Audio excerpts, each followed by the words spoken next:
song. You are tuned in to Starr FM.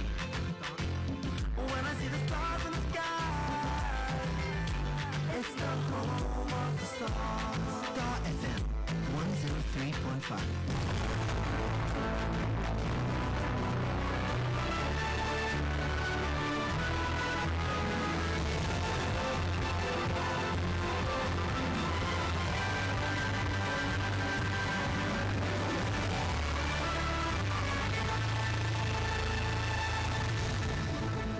Good morning, it's 6 a.m. GMT and you're listening to the Starr Breakfast News with me, Amma Acquah.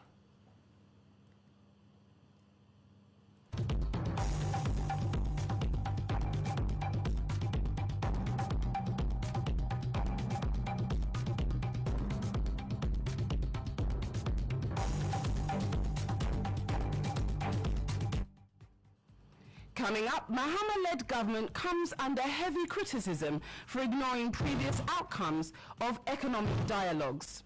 We'll hear from a development economist shortly. And also coming up, minority in parliament vows to resist attempts by Mahama-led government to introduce new taxes in 2025 budget to be presented next week. And to establish the basis for increasing taxes and introducing new taxes in the 2025 budget statement, even as they are promising to scrap e-levy, COVID levy and others. And later on, West African Examination Council urges Ghana Education Service to sanction teachers and invigilators involved in examination malpractices. We are going to send a paper to the Ghana Education Service, going to ask that they call the teachers to order and probably reorient them. Well, we've got this and more coming up. Do stay.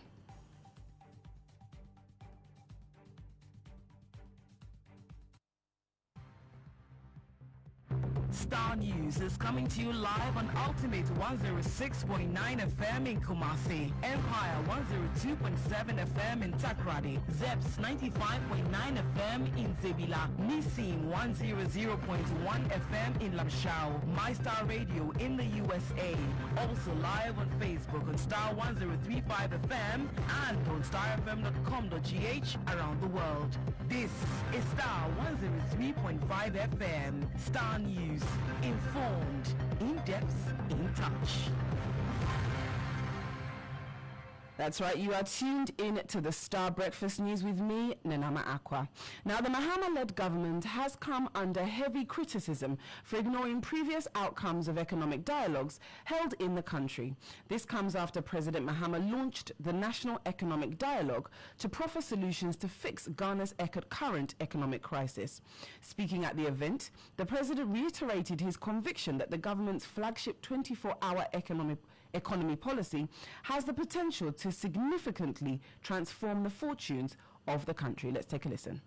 In the next 4 years, our debt servicing will amount to 280 billion cedis, and this comprises of 150 billion for domestic debt and 130 billion in external debt servicing. Our catastrophic debt position has also severely impacted infrastructural projects that should have been completed. Currently, there are 55 stalled projects due to the default of debt and subsequent restructuring, with a total value of $2.95 billion not disbursed. The stalling of these projects is expected to result in a cost overrun of about 15 billion cedis. Mr. Speaker, notwithstanding this gloomy background, I remain committed to leading this government and taking every necessary step to reset our economy, getting things back on track, and working with the good people of our country to build the Ghana we want. We are doubling our efforts to complete all outstanding structural reforms. Through the budget, we will implement corrective measures to restore fiscal discipline and debt sustainability. Now, reacting to this, a development economist, Dr. George Domfe, criticized government for ignoring past blueprints produced by similar dialogues and forums. they actually left 2.5 billion US dollars. Today we are being told by the same John Jinapo that the energy sector debt has gone up to 3.1 billion. To suggest that even though when NPP came and they complained, they have also added on. So clearly, and now recently our president was also lamenting, and so clearly each of them doesn't have a solution. When any of them come, they add on to the debt. This cocoa sector debt, cocoa board, all those things have been hanging around our necks for so long, and we do politics with it. So when Party A comes, we will announce what they have come to meet and create the impression that the people they have just inherited the economy from did so badly. Please for them to add on, and it has been on and on. So it means that these state-owned agencies are not efficient. They are not efficient. So if they are not efficient, how do we get them to be efficient? Isn't it that it's also because of the politics? Look at the board of directors. Now, if you don't belong to political party, you will never become a board member for any of these state-owned enterprises. But that shouldn't have been the case. Now, the minority in Parliament has vowed to resist any attempt by the Mahama-led government to introduce new taxes in the 2025 budget, which will be presented by Finance Minister Dr. KCL Forson next Tuesday. Now, according to the NPP MPs, any move to introduce new taxes or increase existing ones will further exacerbate the burden on the ordinary Ghanaian. At a media briefing on Monday, former Finance Minister Dr. Mohammed Amin Adam said the government's tax revenue target of 200 billion Ghana cedis for the year is unrealistic given the current state of the economy. We believe that these unholy moves by the NDC are intended to buy time to cover for its incompetence in managing the economy and to establish the basis for increasing taxes and introducing new taxes in the 2025 budget statement, even as they are promising to scrap e-levy, COVID levy, and others. Ladies and gentlemen, I want to ask you, does it make sense to scrap e-levy and betting tax and replace them with new taxes on the telecommunication industry? They are bringing back VAT on telecommunication. They are increasing the growth and sustainability levy on the mining industry. And they are bringing back VAT on the financial services and real estate industries. Wow. All these taxes will be passed on to customers, to the Ghanaian people. The people of Ghana should wait for the deception of the NDC government when they present the 2025 budget. Taxes galore, Sakawa.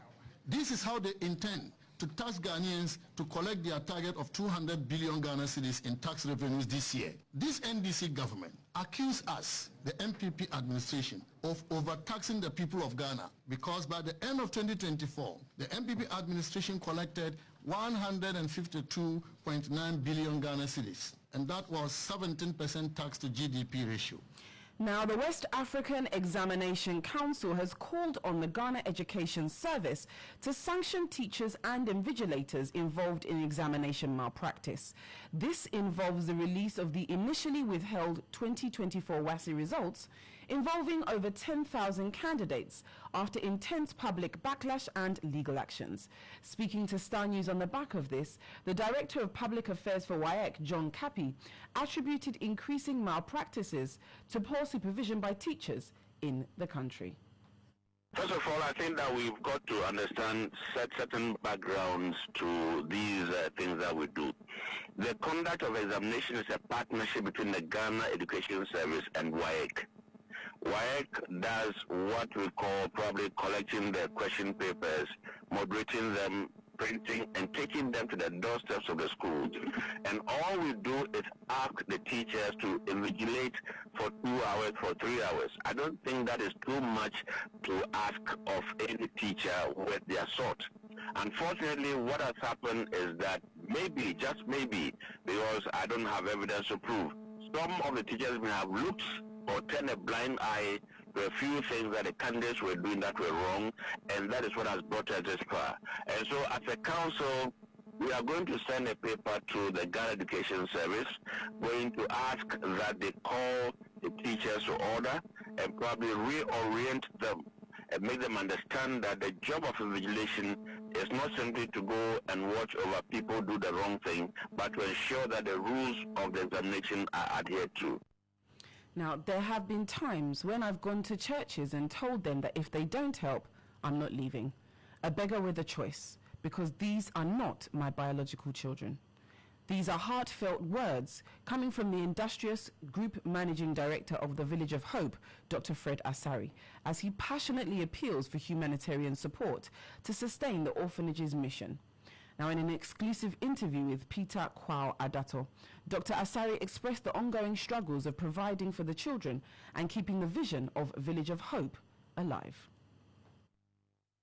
29 years ago, on February 24, 1996, the Village of Hope was officially inaugurated in Ayawaso, now part of the Ghana Central Municipality. Founded by 3 visionaries, 1 American missionary and 2 Ghanaian pastors, the Village of Hope aimed to care for orphaned, abandoned, destitute and needy children, as well as those rescued from human trafficking.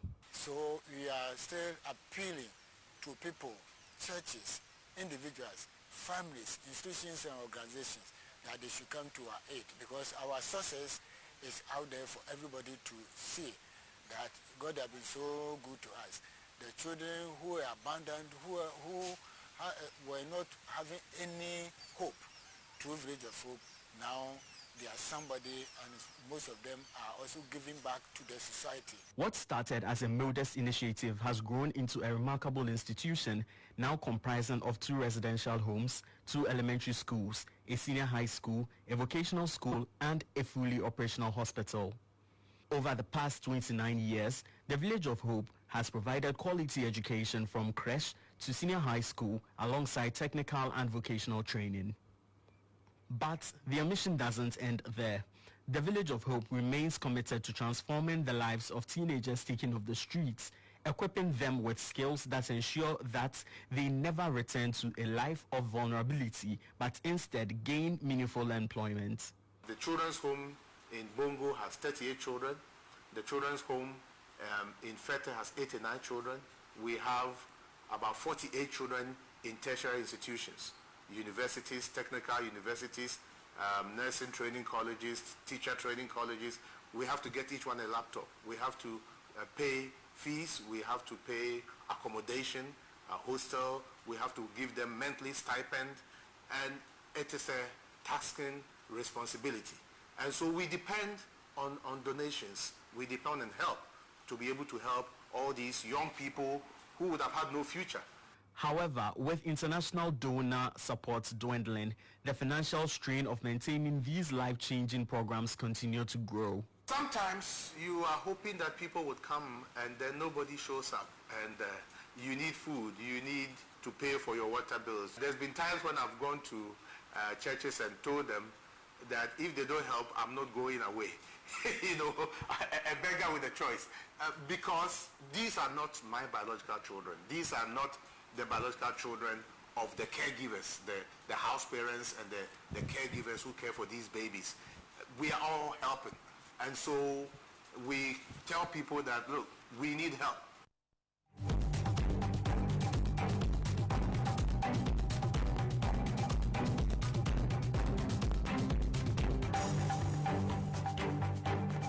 We'll bring you more of that report in subsequent bulletins, but in Sports Chat today, we will be bringing you updates on the death of the Asante Kotoko fan, Nana Pole, who was murdered at the Kotoko versus Nswatraman football match some weeks back.